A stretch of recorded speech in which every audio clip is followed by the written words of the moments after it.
Fala pessoal, professor Oswaldo aqui, vamos nós para mais uma aula da disciplina de gerência de projetos de software.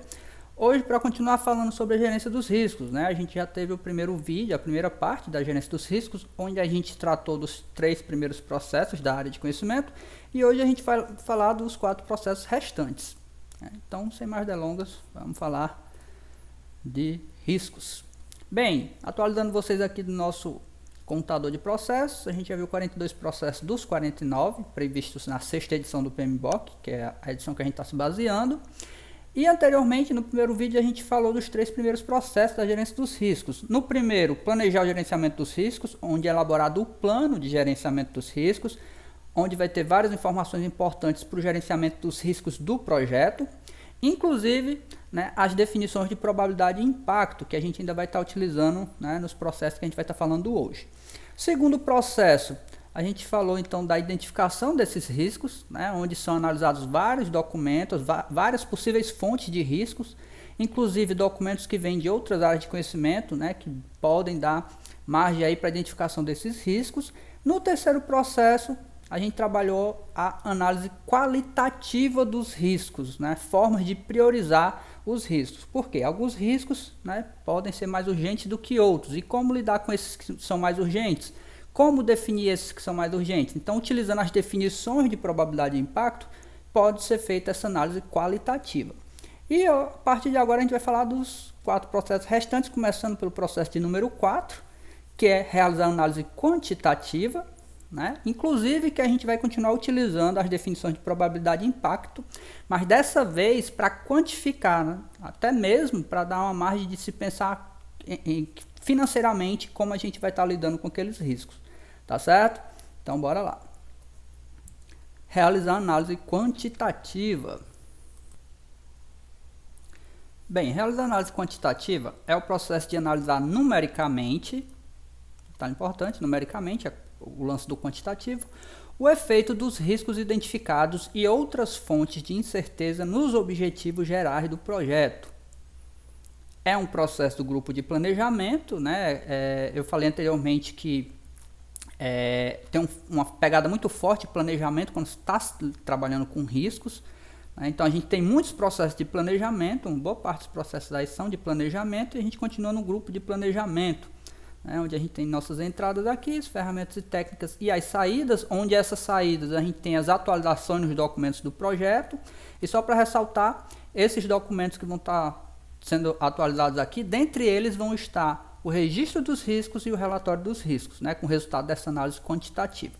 Principal benefício desse processo: quantificar a exposição aos riscos e também fornecer informações quantitativas adicionais para apoio do planejamento de respostas.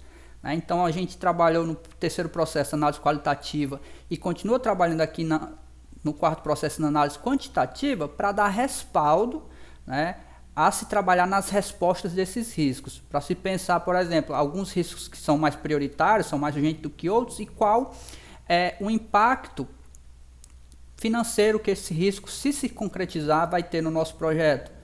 Isso daí vai auxiliar no planejamento das respostas que a gente vai ver mais na frente, tá? Um detalhe importante: esse processo ele vai acontecer algumas vezes durante o projeto e ele pode ser opcional dependendo da necessidade, ele pode ser realizado ou não, tá? Inclusive aqui nas entradas a gente pode ver que tem o plano de gerenciamento dos riscos, que no plano de gerenciamento dos riscos ele especifica, né, se a análise quantitativa é exigida pelo projeto. E aí vai depender, né, do projeto, da complexidade do projeto, a realização ou não desse tipo de análise. Algumas vezes pode ser realizada só análise qualitativa e deixar de lado a quantitativa, e algumas vezes pode ser sim realmente necessário, tá? Então isso daí fica estabelecido no plano de gerenciamento dos riscos, naquele momento que está sendo feito um planejamento geral em relação aos riscos do projeto, tá? Outras entradas: documentos do projeto, e a gente destaca bem aqui, registro dos riscos e relatório dos riscos, afinal são esses riscos que vão estar sendo analisados de forma quantitativa aqui, ok? Fatores ambientais e ativos de processo aparecendo mais uma vez aí como entrada também. Falando das ferramentas e técnica, opinião do especialista, né, que a gente já falou bastante, já viu bastante em outros processos, é sempre a opinião de alguém que tem um conhecimento em relação àquilo que está sendo feito. Nesse caso, da análise quantitativa. Técnicas de coleta de dados, temos as entrevistas que podem ser realizadas, né, realizadas com os stakeholders que vão auxiliar na realização dessas análises. Então, às vezes, a melhor maneira de obter dados concretos sobre seus riscos é entrevistando pessoas que compreendem esses riscos. Então, as pessoas que estão diretamente ligadas com esses riscos, né, que estão lidando ali com eles diariamente, com as possibilidades dos riscos acontecerem. Então, é uma técnica para coletar informações sobre esses riscos que até já foram identificados e a gente está tentando analisar aqui. Então, em uma entrevista de riscos, é possível se concentrar em obter estimativas de custos de 3 pontos, detalhe importante, para se chegar a uma faixa de orçamento que vai ajudar a mitigar os riscos posteriormente. Pessoal, mitigar é uma forma de você diminuir o impacto quando o risco acontece. Tá? Então, o risco aconteceu. Como é que a gente pode fazer para diminuir o impacto que ele vai ter no nosso projeto? É o mitigar. Tá? Bem citada essa realização de estimativa de custo de 3 pontos aqui, porque se vocês lembrarem, quando a gente estava trabalhando de estimativa de 3 pontos, tanto para cronograma quanto para custos, nela a gente já começa a pensar em incertezas. Por quê? Porque ela analisa 3 cenários, né? O cenário no melhor caso, no pior caso e no cenário mais provável. Isso daí é pensar em incertezas, pensar que pode terminar mais cedo ou custar menos, pensar que pode terminar mais tarde ou custar mais do que estava previsto, ou ser de acordo com o que estava planejado. A estimativa de 3 pontos é uma forma de representar a incerteza. Inclusive, a gente vai ver que tem outra ferramenta técnica, que é a representação de incerteza, que também leva em consideração a estimativa de 3 pontos, que a gente vai ver daqui a pouco. Outras ferramentas e técnicas, habilidades interpessoais e de equipe, mais uma vez a facilitação se fazendo presente, ou seja, vão ter reuniões que vão precisar ser facilitadas para possibilitar a questão da análise quantitativa. Então, um facilitador qualificado é útil para a coleta de dados, né, nessa reunião, nessas entrevistas, nesses workshops que vão ser realizados para poder analisar esses riscos. Então, a técnica de facilitação, facilitar, seguir o foco daquela reunião, daquele workshop, daquela entrevista. Outra ferramenta técnica, representação da incerteza. Como eu tinha falado anteriormente, é a forma de representar os riscos do projeto que serão avaliados. Sempre que a duração, custo ou requisito de recurso para uma atividade planejada for incerta, a faixa de valores possíveis pode ser representada com uma distribuição de probabilidade. Isso pode ter várias formas. Uma das mais comuns é as distribuições triangulares e beta, ou seja, estimativa de 3 pontos, que a gente até falou anteriormente. Então a gente sabe que a estimativa de 3 pontos ela tem 2 formas, que é a triangular e a beta, onde a triangular a gente examina os 3 cenários, mas faz uma média aritmética normal, soma os valores dos 3 cenários e divide por 3, e tem a estimativa beta, que examina os 3 cenários e atribui um peso maior para o cenário mais provável. Isso tentando representar essa incerteza aqui. Então, quando a gente faz a estimativa de 3 pontos, a gente já está pensando nessa incerteza, porque sabe que pode sim, dependendo do cenário, acontecer de uma atividade demorar mais para ser entregue ou terminar antes, daí tudo já pensando nessa incerteza. Outras ferramentas e técnicas, técnicas de análise de dados, como por exemplo análise de sensibilidade, ajuda a determinar quais riscos apresentam maior impacto potencial no projeto. Detalhe importante, uma vez que a gente está analisando isso, a probabilidade de acontecer, o impacto que ele vai ter. Isso vai ajudar a gente na nossa análise. Diz respeito a olhar o efeito que uma variável pode ter se ela for completamente isolada. Por exemplo, você pode examinar o custo de uma queda de energia, que é uma incerteza possível, cair a energia, faltou energia ali e não tem um gerador, por exemplo. Você pode examinar o custo de uma queda de energia para a codificação ou para a realização de testes, sem levar em conta outros problemas que podem acompanhar essa queda de energia, como por exemplo os equipamentos queimarem. Então é o lance de isolar uma variável, faltou energia, vai atrasar as atividades. Isso sem considerar outras coisas que podem estar atreladas a essa queda de energia, como por exemplo algum equipamento apresentar defeito depois que a energia for restabelecida. Então análise de sensibilidade, tentar isolar variáveis para se trabalhar em cima disso. Outra técnica que vai exigir um pouquinho de atenção da gente é a análise do valor monetário esperado. A gente vai então utilizar aquelas definições de probabilidade e impacto, tá? E trabalhar juntamente com uma outra técnica de análise, que é a técnica de análise da árvore de decisão.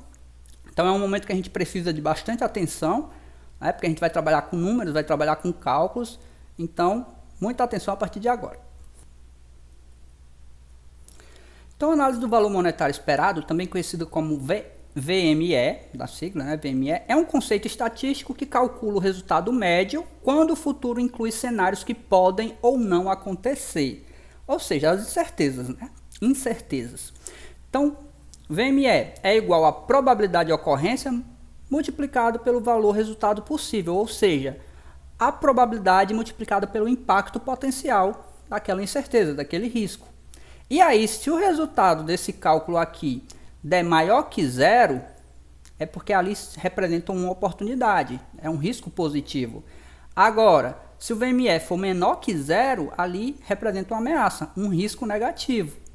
Tá? E a gente vai ver daqui a pouco, né, utilizando esse VME juntamente com a análise da árvore de decisão. Mas aqui tem uma tabelinha que representa alguns exemplos, tá, da utilização desse VME. Por exemplo, a gente tem dois riscos aqui. Ainda que a gente não soubesse se era ameaça ou oportunidade, com a base no resultado a gente poderia identificar isso. Mas daqui já está dizendo, ó, ameaça 1, probabilidade de ocorrência, 30%. Isso com base em quê? Naquelas definições vistas, né, estabelecidas lá no plano de gerenciamento dos riscos. Então, ó, esse primeiro risco tem uma probabilidade de ocorrer nesse momento que foi identificado, que está se trabalhando com esses dados, de 30%. E caso ele aconteça, o impacto que ele ia ter seria um gasto de menos 200 mil.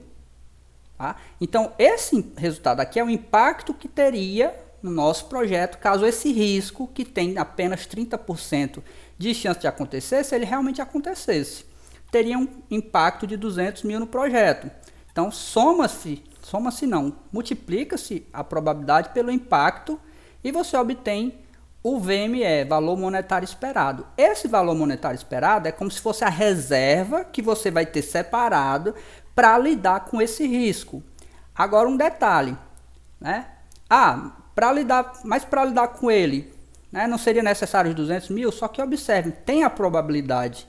Não tem como você separar, né? Aqui, tipo, você tem a reserva, mas não tem como você separar uma quantidade se você não tem total certeza se aquele risco vai acontecer. O que você pode fazer é trabalhar com as estimativas.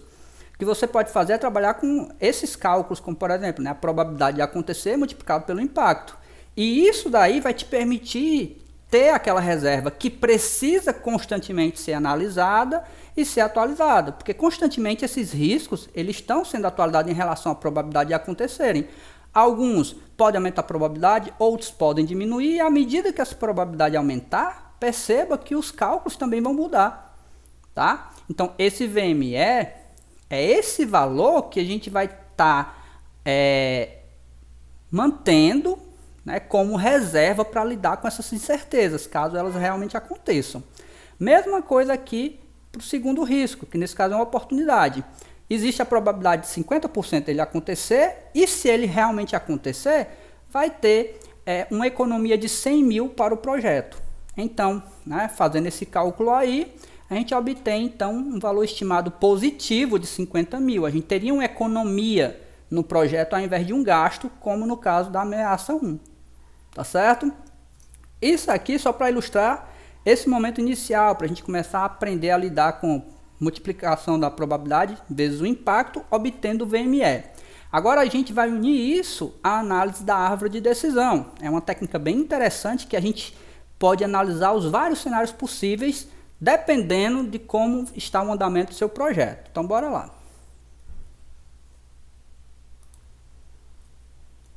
Então, análise da árvore de decisão incorpora o custo de cada escolha disponível, as probabilidades de cada cenário possível e o retorno de cada caminho lógico alternativo. Sua resolução fornece o VME para cada alternativa. Então, a gente tem um exemplo aqui, tá? Para ilustrar a árvore de decisão. Por exemplo, uma decisão de projeto entre prototipar ou não prototipar. Então a gente vai analisar as possibilidades em ambos os casos, se prototipar e se não prototipar. Então cada um desses caminhos aqui é como se fosse um galho dessa árvore, por isso que é árvore de decisão. Então tem o cenário do galho de prototipar, onde o custo de prototipar vai ter um custo real de 100 mil, tá? Então prototipando já é certo, vai ter esse custo de 100 mil, para esse exemplo, tá pessoal? Isso aqui é um exemplo hipotético. Nesse caso aqui, para a gente analisar, né, já está estabelecido que se for prototipar para esse projeto, vai ter um gasto de 100 mil. Se não prototipar, ainda que não prototipe, você vai ter um gasto de 10 mil. Tá? Para esse exemplo, tá pessoal? Deixando bem claro. Então pronto, a gente tem esses dois galhos. A gente vai analisar as possibilidades nos dois galhos. Então primeiro a gente começa aqui pelo prototipar. Se resolve prototipar no projeto, pode ter duas possibilidades daquele projeto. Pode ter sucesso, utilizando a prototipação, e pode ter fracasso. Então, ó, ramificam mais dois galhos, o galho do fracasso e o galho do sucesso. E aqui, cada um desses galhos é com base na probabilidade de impacto, né? Probabilidade de fracassar com a prototipação, 25%. E o impacto desse fracasso, além do gasto já com prototipação, 60 mil. Então vai ter um impacto, um gasto de 60 mil. Esse negativo aqui passa a ideia de que vai ter um gasto, tá certo? Então, com prototipação para esse cenário, tá? Ó, cada cenário possível que a gente está analisando é o cenário do fracasso. 25% desse cenário acontecer, se acontecer, gasto de 60 mil. Outro cenário, o cenário de sucesso. Qual é a probabilidade? Se aqui era 25% no fracasso, a probabilidade aqui é de 75%. E o impacto? Não tem impacto nenhum, ou seja, é zero. Então a gente tem que a probabilidade é de 75% de acontecer e o impacto é zero. Vamos então para os cenários possíveis de não prototipar. Tá? Também existe a probabilidade do fracasso e do sucesso. A gente tem que analisar então as duas probabilidades. Sem prototipar, a probabilidade de fracasso é de 80%. E com esse fracasso acontecendo, o gasto, além de não prototipar, vai ser de 300 mil. Então, negativo aqui, identificando o gasto para o projeto. E a probabilidade de sucesso? 20% de acontecer, e se acontecer, uma economia de 50 mil para o projeto, né? Além do custo de não prototipar. Por que eu digo isso? Porque a gente vai utilizar tudo isso daqui num cálculo final, tá? Então, a gente já tem, para cada cenário, prototipando ou não prototipando, as probabilidades, as possibilidades de fracasso e de sucesso em ambos os cenários, tá? Então vamos calcular o VME para o fracasso. Como é que a gente faz? Lembrando lá que VME é a probabilidade multiplicada pelo impacto, probabilidade 25% multiplicado pelo impacto menos 60 mil, que dá quanto? Menos 15 mil. Guarda esse resultado que a gente vai utilizar ele, né? No final a gente vai ter que juntar tudo. Vamos para o VME do cenário de sucesso. Né? Probabilidade de acontecer 75, né? Porque o cenário anterior era de 25, multiplicado pelo impacto. Como não tem impacto, é zero. Então, 75 multiplicado por zero dá zero. Ok. Beleza. Como é que fica agora? VME do fracasso de não prototipar. Probabilidade 80% e o impacto menos 300 mil. Faz o cálculo, fica menos 240 mil. Beleza? E para o VME do sucesso, probabilidade 20% multiplicado pelo impacto 50 mil positivo, que seria, né, uma economia, dando resultado de 10 mil de economia para o projeto. Tá? Agora tem um detalhe, né? A gente obteve os VME para cada um dos cenários, agora a gente vai fazer o somatório total desse galho da árvore. Então a gente pega esse cálculo aqui, tá? Faz um somatório adicionando o custo inicial da decisão, nesse caso de prototipar. Então a gente pega, ó, menos 15 mil mais menos 100 mil, que é o custo de se prototipar, e obtém o quê? Né? Um gasto de 115 mil, menos 115 mil, evidenciando um gasto. Tá? Um gasto que se vai ter, né, seguindo esse caminho do prototipar, mas sabendo das possibilidades, das probabilidades de acontecer sucesso ou fracasso. O cálculo do VME de sucesso aqui, né, como é zero, né, não tem relevância aqui no cálculo. Por isso que não foi adicionado esse zero, porque não ia Não ia mudar nada aqui. Então pronto, resolveu prototipar, você tem que ter uma reserva separada de 115 mil para lidar, né, com as possibilidades de riscos para o seu projeto. Nesse caso, nesse cenário. Agora vamos analisar o do cenário de não prototipar. Então a gente, menos 240 mil do cenário do fracasso, mais o 10 mil que teria, né, de economia aí do cenário do sucesso, mais menos 10 mil do gasto de não se prototipar. Você faz aqui, né, os cortes, 10 mil com 10 mil, ou seja, para o cenário de não prototipar, a reserva que você teria que fazer, né, ter separado, seria de 240 mil, um gasto de 240 mil. Ou seja, se você analisar os dois cenários, né, por mais que para não prototipar seu gasto seja menor, aqui de não prototipar, o VME mostra para a gente, com base nos cenários e nas probabilidades, que o gasto, caso os riscos aconteçam, se concretizem, seriam bem maiores, de 240 mil, se comparado com o cenário de prototipar, né? Esse aqui é um exemplo, tá, pessoal? Um exemplo ilustrativo, né, com base nesses dados, nessas análises aqui de probabilidade e impacto. Esse daí vai variar muito projeto para projeto e também da decisão que vai ser analisada com a utilização dessa árvore. Aqui foi só para ilustrar para vocês entenderem como é que funciona o VME, né, dependendo dos cenários possíveis. Então vocês observaram aí que para cada galho dessa árvore, para cada cenário a gente analisou as possibilidades e fez o cálculo do VME com base nessas possibilidades. Tá certo? Ok. Então esse foi a análise da árvore de decisão, né, junta aí com a análise do VME, valor monetário esperado. Isso nas técnicas. Aí partindo para as saídas, a gente tem as atualizações nos documentos do projeto, né? Então a gente fez essa análise quantitativa, a gente estabeleceu então os VMEs, a gente vai atualizar os documentos que precisam ter essas informações. Por quê? Porque vão ser analisados posteriormente, né, por outros processos, como por exemplo planejar as respostas aos riscos, que a gente vai ver daqui a pouco, tá?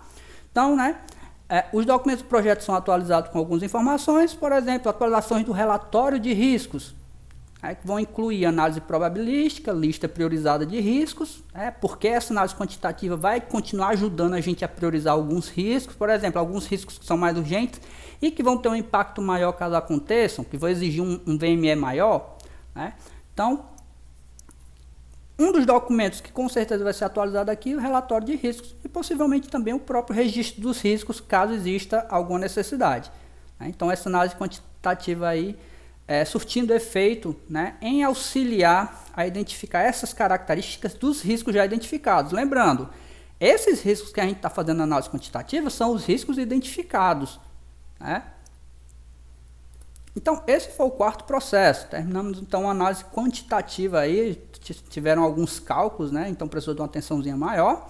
E agora a gente, com toda essa informação que a gente já tem os riscos identificados, a gente tem riscos priorizados, né? Inclusive com análises quantitativas realizadas para a gente poder lidar melhor com esses riscos. Então a gente vai planejar as respostas a esses riscos. É o processo de número 5, planejar as respostas aos riscos. É o processo de desenvolver alternativas, selecionar estratégias e definir ações para lidar com exposição aos riscos. Assim, o próprio nome diz, né, já que é como você vai estar pensando em se trabalhar com os riscos caso eles aconteçam. Planejar a resposta a esses riscos, tá? Então, a gente tem os riscos identificados, a gente vai pensar em como responder a eles, né? Vai esperar os riscos acontecerem para responder a eles? Não, a gente vai ver algumas estratégias que inclusive algumas já se pensa em trabalhar antes que os riscos aconteçam, para minimizar a probabilidade de eles acontecerem, né? Diminuir a probabilidade de forma que até mesmo extinga a probabilidade daquele risco acontecer. Isso é possível, dependendo do risco, tá? E também existem as estratégias caso os riscos aconteçam. Isso a gente pensando em riscos negativos, né? As ameaças. Também tem as estratégias para riscos positivos, porque os positivos, as oportunidades, a gente quer que aconteça, né? Que aconteçam, tá certo? Então a gente vai ver que tem estratégias para as duas abordagens. Como o próprio nome diz, planejar, é do grupo de planejamento, né? Temos aí nossas entradas, ferramentas e técnicas e saídas. Principal ou benefício desse processo? Identificar formas apropriadas de abordar os riscos do projeto, né? Então, por exemplo, né, pegou fogo em determinado local, né, pega o extintor e apaga. Então, dependendo do risco, vai ter uma ação a ser trabalhada. Né? Então, se planejar com base nos riscos identificados em como lidar com eles. Aqui nossas entradas, plano de gerenciamento dos recursos, plano de gerenciamento dos riscos e linhas de base, tá? Destacar, né, o plano de gerenciamento dos riscos, porque tem norteado todo o planejamento de como se trabalhar com riscos em relação ao projeto. O plano de gerenciamento dos recursos está aqui porque ele vai ajudar a determinar como serão coordenados os recursos alocados para a resposta aos riscos. Né? Então, por exemplo, os recursos da equipe, caso os riscos aconteçam, quem é que vai estar responsável por aquele risco, né? E etc. Alguns documentos que vão ter relevância aqui para o processo, né? Registro dos riscos, por quê? Mostra os riscos identificados, que são esses riscos que a gente está planejando respostas. Inclusive, se vocês lembrarem, no próprio registro dos riscos tem um campo para a resposta àquele risco. Que não necessariamente vai ser só uma forma de responder ao risco, pode ter algumas formas de responder. Né? Então, esse registro dos riscos, esse campo vai ser constantemente atualizado quando a gente planeja essas respostas. Então, aqui está servindo como entrada, mas a gente vai ver que na saída a gente também vai poder atualizar esse documento. Tá? O relatório de riscos, né, porque ele ajuda a gente com informações como, por exemplo, riscos mais prioritários, né, com base na análise qualitativa e quantitativa, e etc. Partindo para as ferramentas e técnicas, técnica de opinião especializada, técnica de coleta de dados, mais uma vez aqui, né, contando com entrevistas. Nesse caso, né, as entrevistas, o desenvolvimento de resposta aos riscos do projeto pode ser realizado durante entrevistas com os responsáveis pelos riscos. Né? Então, aquelas pessoas que têm conhecimento do que está fazendo, sabe que é possível que aconteça um risco, né, alguma incerteza ali, e que ela já sabe até como lidar com aquela situação. Por quê? Porque já trabalha com aquilo há algum tempo, já vivenciou aquela incerteza em outro projeto. Então, essa entrevista vai ajudar a coletar informações para como responder esses riscos. Então, por exemplo, o desenvolvedor está codificando lá, você está tentando coletar com ele, se essa atividade atrasar, o que pode ser feito? Aí ele vai falar, né, pode ser adicionado mais 1 hora para terminar a atividade, ou pode se pensar em dividir com outro desenvolvedor e etc. Aí vai depender, isso daqui são apenas exemplos, tá? Outra ferramenta técnica, habilidades interpessoais de equipe, nesse caso facilitação, e é aquela mesma ideia, né? Um facilitador qualificado pode ajudar os responsáveis pelos riscos a compreendê-lo, né? Identificar e comparar estratégias alternativas para responder esse risco. Então, uma pessoa, um facilitador que sirva para facilitar o entendimento do que está acontecendo ali, ó. Esses daqui são possíveis riscos, né? Incertezas que podem acontecer. Se acontecer, a gente tem que responder a eles. Como que a gente, né, conjuntamente pode trabalhar essa parte de responder esses riscos? Então, um facilitador. E aí a gente chega nas estratégias, como eu tinha falado anteriormente. Tá? Eu até corri um pouquinho para chegar aqui. A gente tem estratégias para as ameaças, que são os riscos negativos, que é o que a gente vai ver primeiro aqui. E também tem as de estratégias para oportunidades, que são os riscos positivos, que a gente vai ver, né, posteriormente, depois que terminar a estratégia de ameaça. Então a gente tem basicamente 4 estratégias para ameaça, onde a primeira é prevenir. Né? É a estratégia de resposta ao risco em que a equipe do projeto age para eliminar a ameaça ou proteger o projeto e seu impacto. Por exemplo, evitar mudança de tecnologia no projeto, prorrogar o cronograma, mudar a estratégia do projeto, reduzir escopo. Alguns riscos podem ser evitados pelo esclarecimento de requisitos, obtenção de informações, aprimoramento da comunicação ou aquisição de expertise. Então é aquela velha história, é melhor prevenir do que remediar. Então você vai tomar ações preventivas para evitar que a ameaça aconteça. E aí depende, né, depende muito de quais os riscos identificados. Eu acho interessante esse detalhe de evitar mudanças de tecnologia no projeto, porque, por exemplo, quem está trabalhando no projeto já tem conhecimento naquela tecnologia, mas se pensa em mudar por uma que de repente pode tornar mais rápido o desenvolvimento e etc. Só que ninguém tem conhecimento nela naquele momento. Isso pode ser, sim, um problema, né? Pode-se acarretar numa grande incerteza, porque a partir daí pode ter uma curva de aprendizado dessa nova tecnologia e acabar atrasando as entregas e etc. Tá? É uma possibilidade, por isso que a gente está falando aqui, incerteza. Ó. Outro exemplo, não deixar fonte de água próxima a partes elétricas, para não ter problema com a água cair naquela parte dos fios e ter um choque e acabar queimando algum equipamento. Outro exemplo, né? Trabalhando com incertezas, tá? Prevenir, melhor do que remediar. Essa é a primeira estratégia. A segunda, transferir, né? Envolve passar a responsabilidade de uma ameaça a terceiros, para gerenciar o risco e suportar o impacto caso a ameaça ocorra. Detalhe, você está transferindo para terceiros, mas isso não elimina o risco, só vai estar acontecendo na mão de outra pessoa. Quase sempre essa transferência dos riscos envolve o pagamento de um prêmio ao terceiro que assume a ameaça. É uma garantia, porque se aquela pessoa está assumindo aquele risco, né, ela tem uma garantia caso aquilo ali se concretize na mão dela. Então, por exemplo, uso de seguro, garantias, calções. É uma forma de transferir essa ameaça. Tá? A gente vai ver que tem a contrapartida. Né? Vai ver que na oportunidade a gente tem algo bem parecido, né? Que envolve terceiros também. E o que muda é apenas o aspecto, se aquilo vai ser uma ameaça ou se vai ser um impacto. Terceira estratégia, mitigar. Né? Eu já tinha falado, né, um pouquinho por cima do que é mitigar, mas vamos lá. Estratégia de resposta ao risco em que a equipe do projeto age para reduzir o impacto do risco, ou seja, toma-se alguma atitude que faça com que ele cause o menor dano possível. Ou, né, basicamente, o risco aconteceu e a gente vai minimizar o impacto. A gente precisa minimizar o impacto. Não teve, né, por mais que tenha prevenido, utilizamos sim estratégia de prevenção, mas ainda assim o risco aconteceu. Vamos agir agora para minimizar o impacto. Né? Pode ser que a estratégia de prevenção funcione, mas se não funcionar e ele acontecer, tem que mitigar. Né? Trabalhar para reduzir o impacto. Então, por exemplo, promover treinamento para cada colaborador com pouca experiência melhorar sua produtividade, adotar processos menos complexos, fazer mais testes ou escolher um vendedor mais estável e etc. Né? Então já aconteceu a incerteza, está acontecendo, vamos trabalhar para minimizar. Teve a mudança de tecnologia, está tendo dificuldade por causa de alguns desenvolvedores, vamos treinar eles para que possa, né, diminuir o impacto que isso está tendo no nosso projeto. Outro exemplo, né, para o projeto já mudando um pouquinho do lado do software, pegou fogo em tal canto, né, o extintor, né, então ter extintores para diminuir o incêndio, etc. Então mitigar, minimizar o impacto daquela incerteza. Quarta estratégia, aceitar. Né, estratégia de resposta pela qual a equipe do projeto reconhece a existência do risco, mas nenhuma ação é tomada.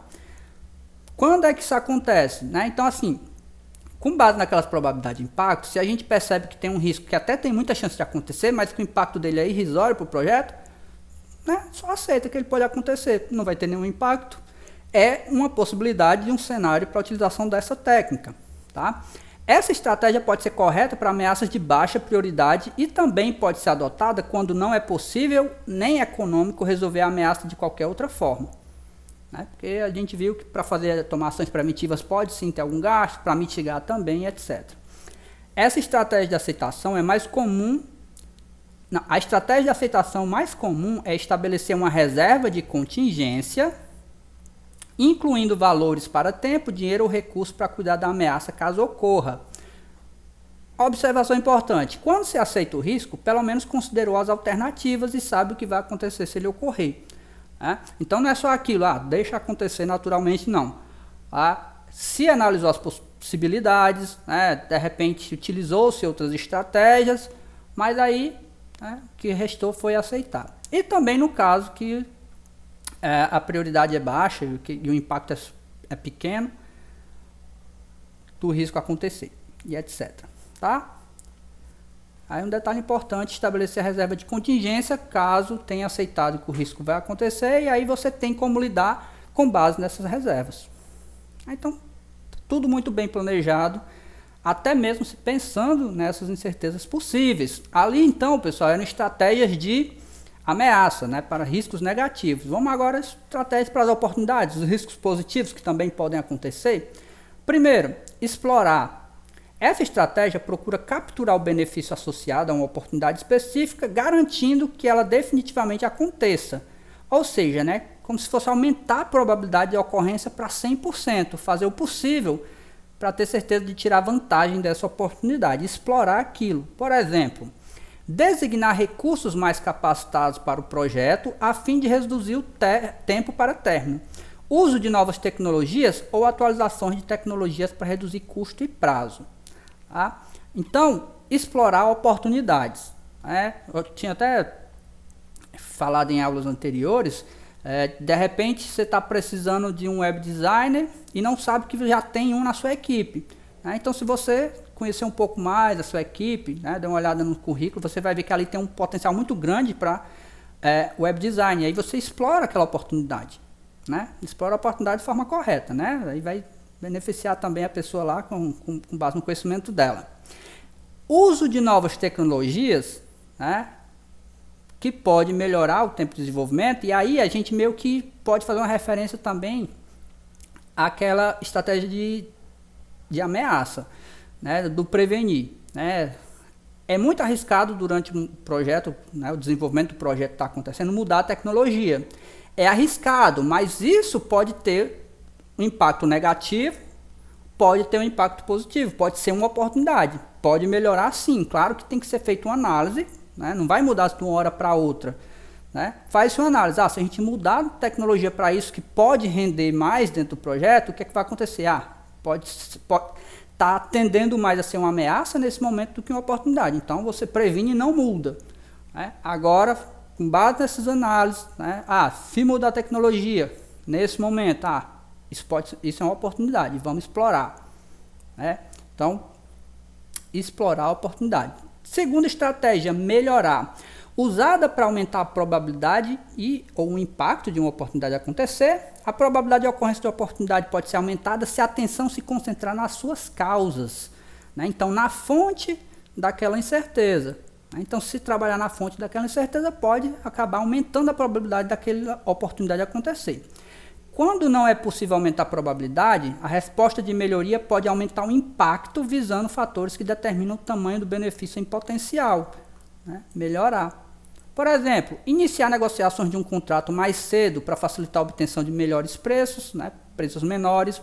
Acréscimo de mais recursos a uma atividade para terminar mais cedo. Então, aumentar a probabilidade ou aumentar o impacto daquela oportunidade do projeto. Então, se está negociando algum equipamento para o projeto, e aí você corre atrás de um desconto maior, dependendo se, compra um número de equipamentos, você tem um desconto maior, e etc. Então, melhorar quer dizer aumentar a probabilidade ou o impacto dessa oportunidade. Falando que oportunidades são riscos positivos, que podem acontecer. Claro, podem acontecer, por isso que são riscos, são incertezas. Terceira estratégia, compartilhar. E aqui também faz uma referência à estratégia de transferir a ameaça, que a gente viu anteriormente, a atribuição da propriedade a terceiros que possam capturar melhor a oportunidade em benefício do projeto. Frequentemente, compartilhar o risco envolve o pagamento de um prêmio ao terceiro que assume a oportunidade.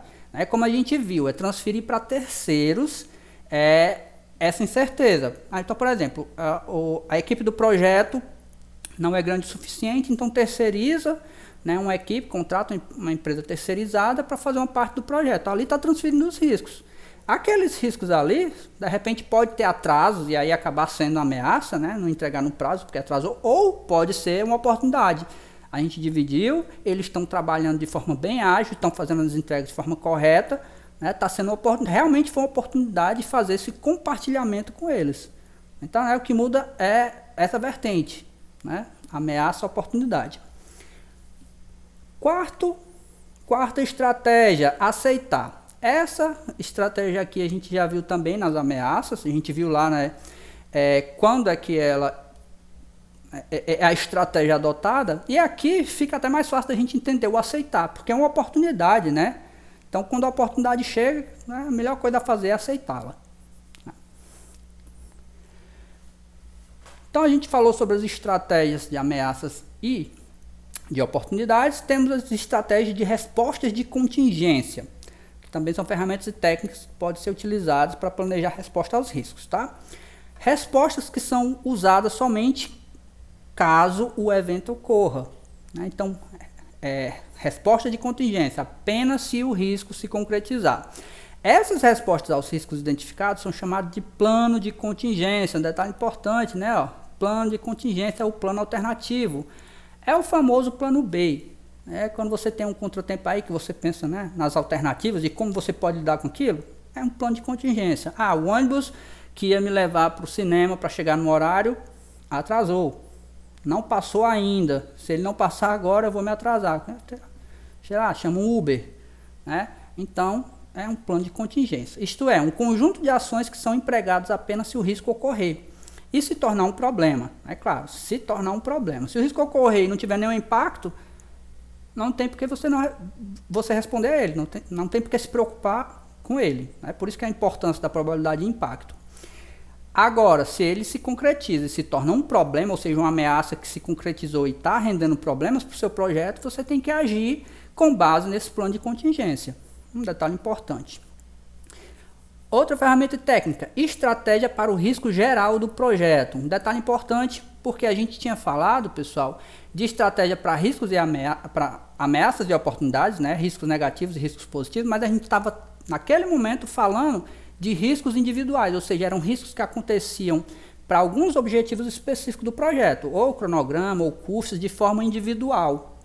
Tá? Aqui é de forma geral para o projeto, estratégia, né, para o risco geral do projeto, onde todas aquelas ameaças juntas vão minando o projeto como um todo. Então são respostas ao risco, devem ser planejadas e implementadas não apenas para os individuais, como a gente falou anteriormente, mas também para o risco geral do projeto. Então tem que se pensar, né, de uma forma como um todo, tanto em aspectos individuais como no aspecto geral do projeto. E as mesmas estratégias utilizadas para o individual são também utilizadas para o geral, como está dizendo aqui, ó. As mesmas estratégias de respostas usadas para lidar com riscos individuais podem ser aplicadas ao risco geral do projeto, né? No caso de ameaças, prevenir, explorar, transferir, compartilhar, mitigar, melhorar e aceitar. Então, estratégias. Por que a gente vê muito esse nome estratégia? Porque a gente está pensando nas formas de como responder aqueles riscos, né? A gente está planejando resposta, então está bolando estratégias de como trabalhar com esses riscos. Sejam quando eles acontecem, ou seja, né, antes deles acontecerem.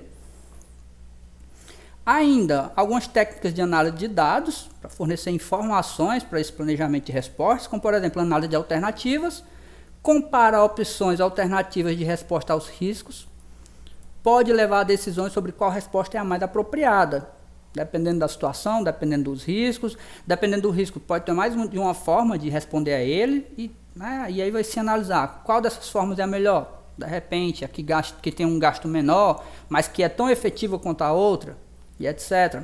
Análise de custo-benefício.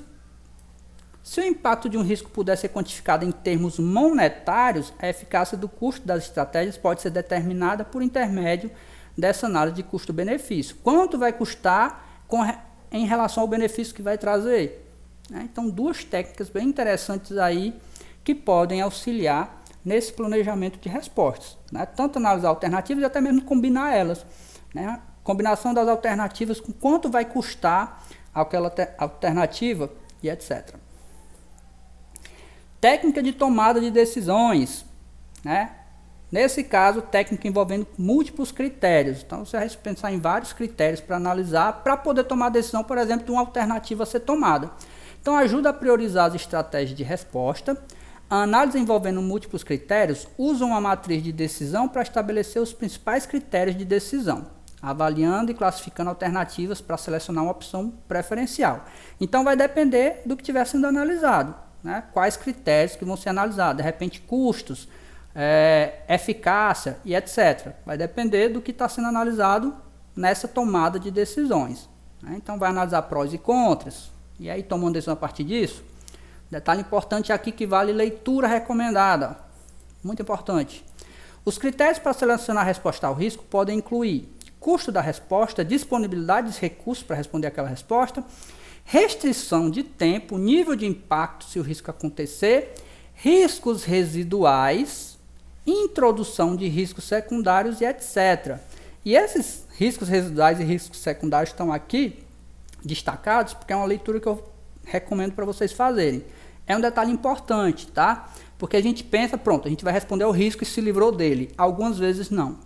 Algumas vezes, né, quando vocês lerem sobre riscos residuais e secundários, vocês vão ver que respondendo àquele risco, né, sobra uns pedacinhos ainda dele, né? Às vezes a gente tampa um buraco e descobre outro, e etc. Tá? Então, uma boa leitura aí é bem simples os conceitos, eu praticamente já até resumi eles aqui, mas vale a pena dar uma lida.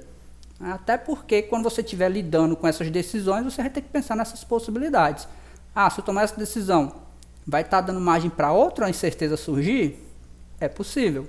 Tá? Por isso que a gente está aqui pensando em estratégias para responder esses riscos. E aí a gente chega nas saídas. A gente tem então solicitações de mudanças. Tá? As respostas planejadas aos riscos podem resultar em uma solicitação de mudança em algumas linhas de base, como por exemplo dos custos e do cronograma. Então, essas solicitações de mudança são processadas para revisão e disposição através daquele processo que a gente já falou anteriormente, que é realizar o controle integrado de mudança. Toda mudança só acontece em qualquer documento do projeto ou plano do projeto se passar por essa solicitação. Então, né, pensou-se nas respostas a alguns riscos, vai atualizar então aquele documento que é o registro dos riscos. Aqui até, ó. Vai precisar de uma solicitação de mudança para atualizar. É para manter o histórico do que aconteceu, de qual a mudança que foi feita e etc. Tá? Então essas solicitações aí podem ser feitas, claro que não apenas nos documentos, né? Pode alterar qualquer componente do plano, dependendo da necessidade, até porque as linhas de base são partes do plano de gerenciamento, como a gente já viu anteriormente, e por isso que aparecem aqui, né? Atualizações no plano de gerenciamento, atualizações nos documentos do projeto e etc. Esse é o processo 5, planejar as respostas. Então, ó, já passamos então por elaborar o plano de gerenciamento dos riscos, identificação dos riscos, análise qualitativa e quantitativa desses riscos e no planejamento de respostas. Basicamente, a gente fechou o planejamento de forma geral dos riscos. Agora a gente vai fazer o quê? A gente tem as respostas planejadas, se o risco acontecer, a gente precisa implementar essas respostas. É o que a gente vai ver agora no 6º processo, que é implementar as respostas aos riscos. Então, processo de número 6, implementar a resposta aos riscos é o processo de implementar planos definidos de resposta aos riscos. Né? O nome do processo é bem autoexplicativo. Né? Então, a gente sabe que tem riscos identificados, se eles acontecerem. Está aqui o risco identificado. Quais são as respostas possíveis? Essas. Né? Então, é o momento de responder aos riscos. Então, se antes a gente tinha se planejado para isso, esse é o momento de executar, né, as ações, é o momento de colocar em prática caso os riscos aconteçam. Deixando bem claro, a gente implementa respostas aos riscos, ou seja, se os riscos se concretizarem, né, ou se for necessário trabalhar para que minimize a probabilidade daquele impacto, né, minimizar a probabilidade daquele risco acontecer. Assim como o outro lado também é possível, aumentar a probabilidade das oportunidades acontecerem. Então, é um processo do grupo de execução. Né? A gente tem aqui como entradas plano de gerenciamento do projeto, porque tem o plano de gerenciamento dos riscos. Tá? Documentos do projeto, porque tem o registro dos riscos, que tem os riscos identificados e suas respostas. Tá? Ferramentas e técnicas que podem ser utilizadas e saídas. Né? Principal benefício do processo: garantir que as respostas definidas para os riscos sejam executadas conforme planejado, a fim de minimizar ameaças e maximizar oportunidades. É o que eu falei anteriormente, né? A fim de minimizar as ameaças, minimizar a probabilidade das ameaças acontecerem e, se acontecerem, minimizar o impacto e maximizar a oportunidade, né? Que as oportunidades aconteçam, aumentar a probabilidade e o impacto dessas oportunidades. Como entrada, falamos anteriormente, temos o plano de gerenciamento dos riscos, né, que relaciona os papéis e as responsabilidades dos integrantes da equipe em relação a responder a esses riscos. Documento do projeto, registro dos riscos, porque contém as respostas para cada risco. Né?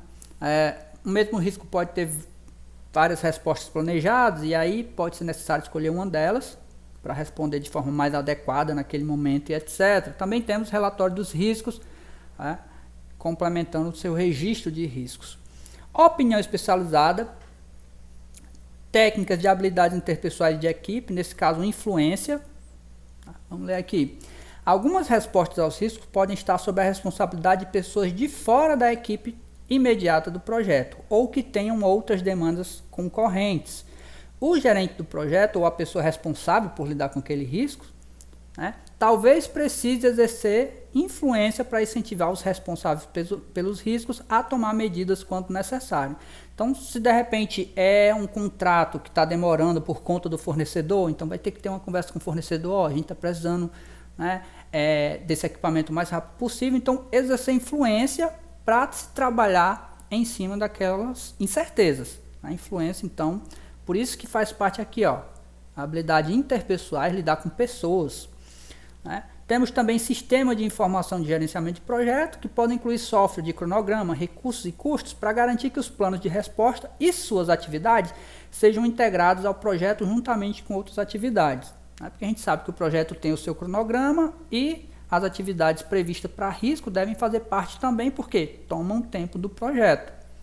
Então, esses sistemas, como a gente falou anteriormente, podem ser várias ferramentas utilizadas em conjunto para auxiliar no seu gerenciamento de projeto, né, vão estar auxiliando aí na implementação dessas respostas. E as saídas, né, onde a gente tem solicitações de mudança, se for necessário, né, pronto, foi implementada uma resposta, mas não foi a mais eficiente. Né, então, atualizar de repente com a mudança na documentação do projeto, né, especificamente na resposta àquele risco, ou mesmo nas lições aprendidas daquele risco, com as atualizações necessárias, né? Então aparece aqui solicitações de mudança, porque se forem necessárias pode ser feita na realização desse processo, assim como essas atualizações nos documentos. Um processo bem rápido, se a gente observar, né? Porque basicamente ele só reflete a execução do planejamento das respostas. A gente planejou as respostas e agora está respondendo a elas. Um detalhe importante, né, nos documentos aí, só lembrando, mais atualizações no registro dos riscos e no relatório de riscos, caso necessário, seja para atualizar né, as estratégias de resposta, seja para atualizar algum dado importante que precise ser comunicado por meio do relatório. Tá? Então, uma vez criado o registro dos riscos e dos relatórios, eles constantemente vão estar sendo atualizados com base nos processos de riscos. Esse foi o sexto processo e agora a gente passa para o sétimo, que é o processo de monitorar os riscos, né? E como o próprio nome diz, monitorar já dá a ideia de que é monitoramento e controle. Então, por definição, é o processo de monitoramento da implementação de planos definidos de resposta aos riscos, acompanhamento dos riscos identificados, identificação e análise de novos riscos e avaliação da eficácia do processo de riscos ao longo do projeto. Então, ó, é uma baita carga de coisa que tem que ser feita com base nesse monitoramento. Então é aquilo, monitora o andamento do gerenciamento dos riscos e caso alguma coisa esteja saindo do controle, age-se então para controlar aquilo. Por isso que faz parte do grupo de monitoramento e controle. Tá? E mais uma vez lembrando, como faz parte do grupo de monitoramento e controle, a gente tem algumas entradas, né, que são de praxe de todos esses processos, como por exemplo, dados de desempenho do trabalho, tá aqui. E como saídas, a gente tem informações sobre o desempenho do trabalho e solicitações de mudança, porque estão presentes em todos os processos de monitoramento e controle.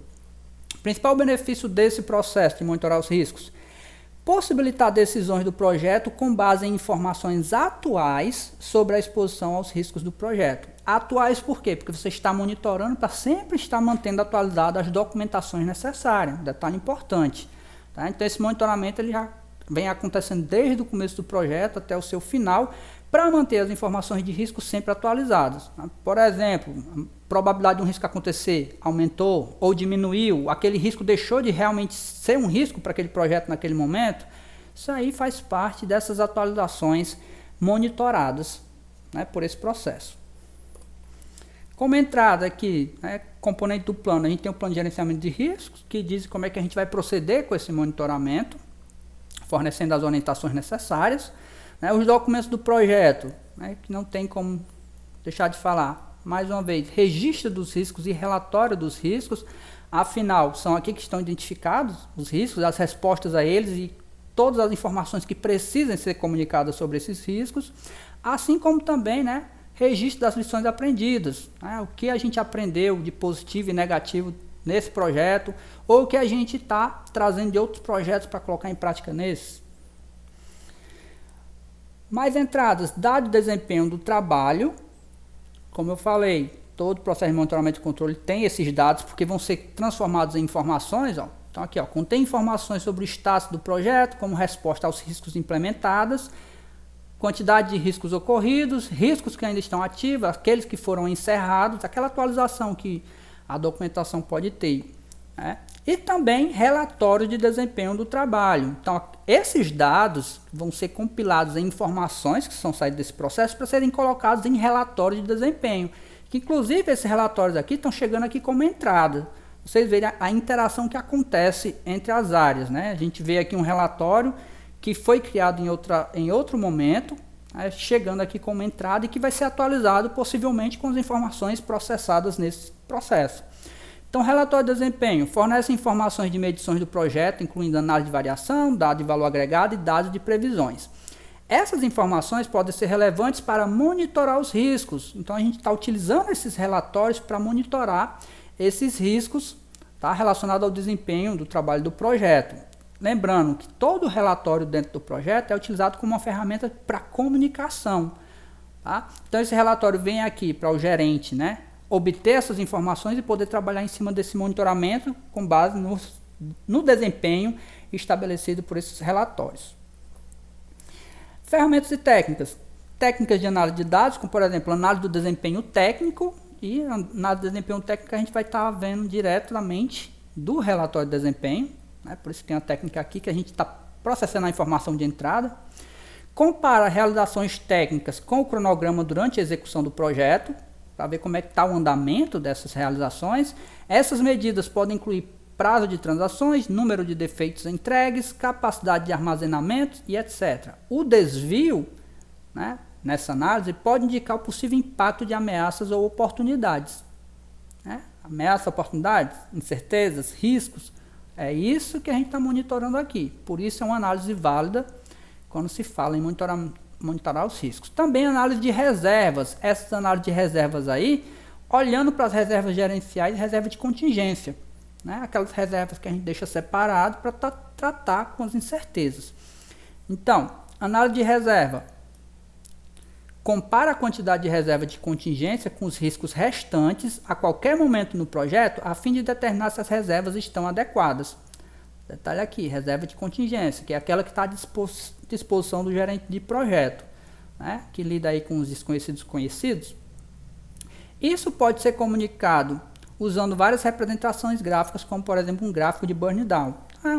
Um gráfico dizendo, com base na realização de determinadas atividades, as incertezas que aconteceram e se consumiram a reserva e como está a saúde daquela reserva. Por quê? Se a reserva não for utilizada para um determinado risco e ele se concretizou, não foi toda utilizada, ela pode, né, ser mantida como reserva para ser utilizada em uma outra possível incerteza. Tá? Então, análise de reserva. Essas reservas precisam também estar sempre sendo monitoradas com base nas possibilidades de incerteza do projeto. Outras ferramentas e técnicas. Auditorias. As auditorias de riscos podem ser usadas para analisar a eficácia do processo de gerenciamento dos riscos, né?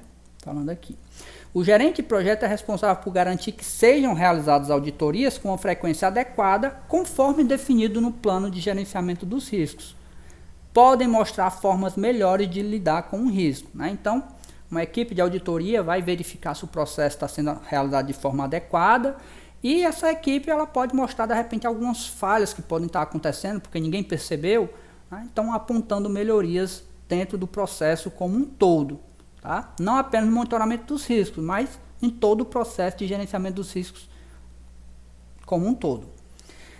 Técnica também de reunião, né? Pessoas reunidas, nesse caso, para monitorar os riscos. Importante, o gerenciamento dos riscos deve ser um item da agenda nas reuniões periódicas de andamento do projeto. Né? Então, só reforçando mais uma vez a importância de estar prestando atenção nos riscos, né? Atualizando esses riscos, lidando com eles, sabendo que eles podem acontecer.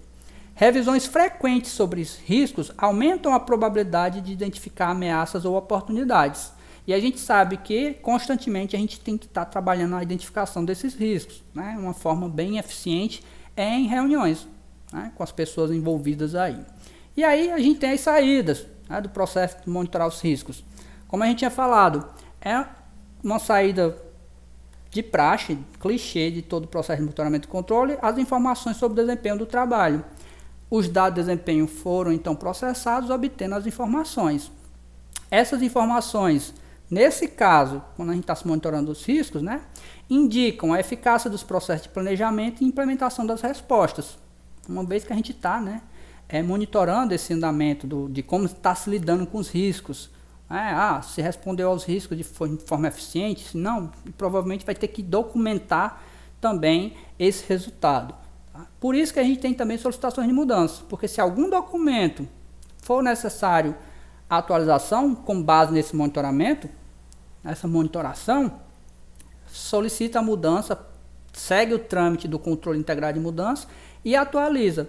Nesse caso aqui, né, componentes do plano de gerenciamento do projeto, como o próprio plano de gerenciamento dos riscos, né, alguma informação de probabilidade de impacto, etc.